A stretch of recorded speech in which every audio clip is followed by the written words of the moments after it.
దీర్ఘ శ్వాసలు చివరిదాకా చేరాలంటే నాలిక అంగడికి ఆనిచి మూతి ముక్కు బిగించి పొట్ట లోనకు పోంచి శ్వాస గట్టిగా పీల్చి ఎంతవరకు గాలి పోతుందో పీల్చి మరి అదే టైపులో గాలి వదలండి. అప్పుడు దీర్ఘ శ్వాసల ప్రాణాయామం అవుతుంది. ఆ శ్వాస మొత్తం శరీరం మొత్తానికి శుద్ధి చేస్తుంది.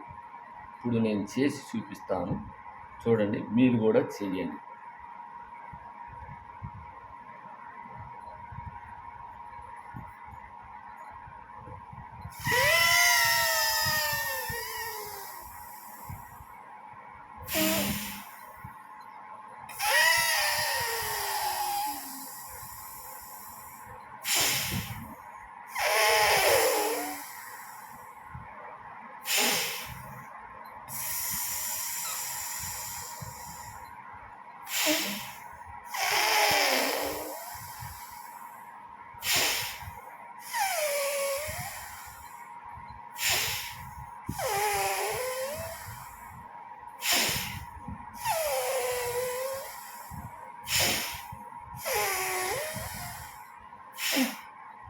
ఇలా చేసే కొంది అలవాటవి మొహం తేజవంతంగా తయారవుతుంది.